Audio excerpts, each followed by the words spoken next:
Assalamualaikum warahmatullahi wabarakatuh. Perkenalkan, nama saya Siska Dwi Pratiwi dari Sosiologi 2019C. Di sini saya akan menerangkan dan menjelaskan tentang teori kritis dari Herbert Marcuse, yaitu tentang teori konsumtivisme.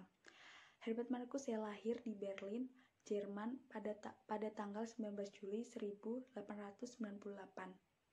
Beliau meninggal pada tanggal 29 Juli pada tahun 1979. Tepatnya, beliau meninggal pada umur ke-81 tahun. Beliau adalah filsuf Jerman Yahudi dan teoretikus politik sosiolog.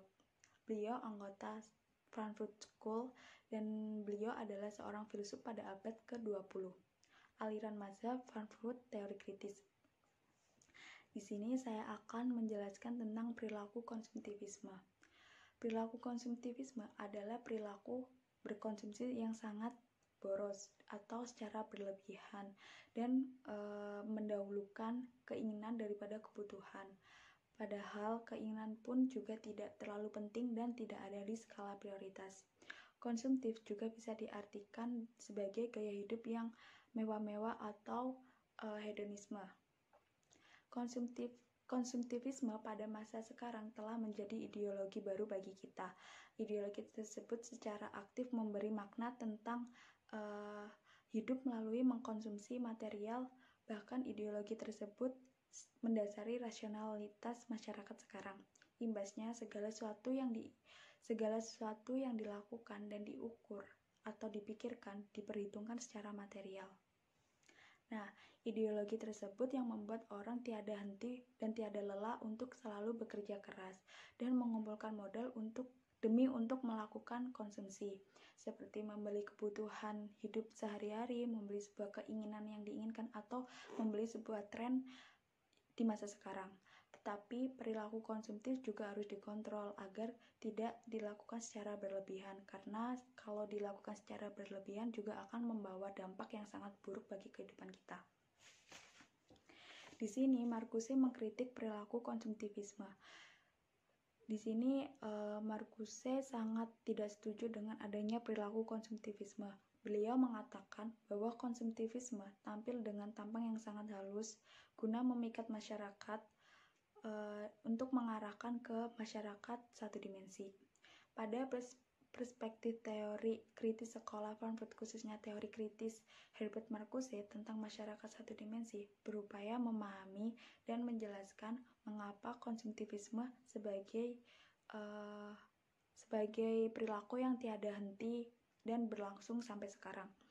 Nah, banyak rakyat kecil yang menderita dan sementara sebagian masyarakat itu sibuk memuaskan dirinya dengan kelimpangan material dan fasilitas layanan masyarakat dan fasilitas layanan yang memanjakan tubuhnya.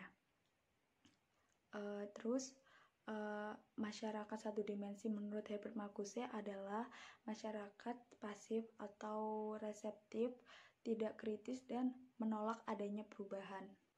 Nah, untuk selanjutnya, dalam masyarakat satu dimensi itu juga mengalami yang namanya produksi materi yang melimpah. Nah, untuk tetap mempertahankan melimpahnya materi dan juga keuntungan, maka diciptakanlah sebuah jaringan ekonomi dengan manajemen yang rapi. Melalui manipulasi kebutuhan dan ekspansi ekonomis ke negara-negara yang sedang berkembang. Sebagai merebakkan kebutuhan-kebutuhan semu yang bersifat artifisial. Paradigma kritis bertujuan mengungkapkan kesadaran palsu yang dilihatkan oleh dunia materi yang dalam hal ini merebakkan fenomena konsumtivisme. Nah, teori kritis sendiri bertujuan untuk membentuk suatu kesadaran sosial dan berusaha menjelaskan kondisi-kondisi irasional atau yang tidak sewajarnya terjadi di masyarakat sekarang, juga menjelaskan langkah-langkah praktis bagi para pelaku sosial agar dapat berperan sebagai agen perubahan atau agent of change. Lalu selanjutnya di sini saya akan menjelaskan perbedaan konsumerisme dan konsumtivisme. Dalam konteks ini, penjernihan istilah bahwa konsumerisme berbeda dengan konsumtivisme. Konsumerisme lebih kepada upaya proteksi pada publik atau konsumen, sedangkan konsumtivisme dengan demikian adalah suatu paham yang memprioritaskan keinginan untuk memiliki barang dan jasa daripada kebutuhan, sehingga di sini ada dimensi boros. Lalu dalam paham ini konsumtivisme menjadi masalah karena dihadapkan dengan realitas masyarakat kritis seperti yang diimpikan oleh para peneliti di Institut Penelitian Sosial yang juga bisa disebut dengan masa Frankfurt. Di sini Marcuse mengungkapkan dewasa ini yang terjadi bukanlah manusia menindas manusia lainnya, lalu golongan tertentu menindas golongan lainnya. Suatu dimensi masyarakat industri semakin jelas dengan perubahan peranan kaum buruh. Di sini lahirlah suatu masyarakat baru tanpa kelas. Lalu kaum buruh telah kehilangan semangat revolusionernya. Mereka sudah menjadi konsumen yang memiliki mobil, televisi, dan berbagai fasilitas yang tak beda jauh dengan kaum borjuis. Jadi di sini tidak ada bedanya dengan kaum borjuis. Di sini juga dijelaskan tentang kebutuhan palsu, yang merupakan suatu keperluan yang dibebankan oleh aneka kepentingan tertentu kepada semua individu dengan maksud menindas dan menggerogoti mereka. Di sini juga para kapitalis menawarkan pada masyarakat industri maju produk-produk keramah tamahan, kesenangan, kemewahan guna melengkapi bangunan teknologi yang telah memperkuat perjalanan hidup. Bangunan tersebut seakan telah menjadi invisible atau tidak terlihat. Lalu di sini saya akan menjelaskan, dan Marcuse di sini juga menegaskan, dalam diri manusia menurut Marcuse terdapat hasrat kekurangan, dan inilah yang terjadi dalam generasi kontemporer saat ini. Kebutuhan pokok tidaklah cukup untuk memuaskan diri manusia, karena di situ ada hasrat. Dengan demikian, kebutuhan sangat bertali erat dengan hasrat untuk memuaskan masyarakat sekarang. Semakin tidak mengidentifikasi diri mereka dan cenderung mengikuti produk-produk konsumsi, pesan, dan makna yang tersampaikan. Konsumsi didorong oleh hasrat untuk menjadi sama dan sekaligus berbeda, menjadi serupa dengan A dan berbeda dengan B. Praktik hidup konsumtif menjadi kritik Marcuse terhadap masyarakat industri maju. Di sini karena Marcuse menegaskan bahwa di dalamnya dimensi negatif disingkirkan namun juga diintegrasikan sedemikian rupa, lalu imbasnya dimensi negatif malah mendukung sistem. Selanjutnya, dalam kebijakan pemerintah, ide-ide filosofi kritis Marcuse terlihat dari gerakan yang mengkritisi program-program pemerintah yang terkadang lebih pro pada kaum kapitalis.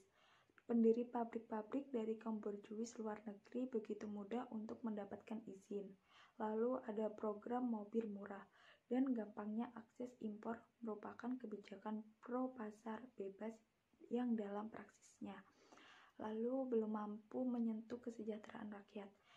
Di sini konsumtivisme masyarakat satu dimensi dikritisi oleh Marcuse. Pada dasarnya ingin mengungkapkan kesadaran palsu yang dinampakkan oleh dunia materi yang dalam fenomena ini bisa disebut dengan fenomena konsumtivisme. Baik, selanjutnya seperti yang sudah saya jelaskan di awal mengenai perilaku konsumtivisme, yaitu perilaku konsumtif yang berkonsumsi dengan boros dan berlebihan dan lebih mendahulukan keinginan daripada kebutuhan, serta tidak ada di skala prioritas. Konsumtif juga dapat diartikan sebagai gaya hidup yang bermewah-mewah. Nah, di sini kita juga sebagai masyarakat yang pintar juga harus menghindari perilaku tersebut karena takutnya akan berdampak buruk bagi kehidupan kita selanjutnya.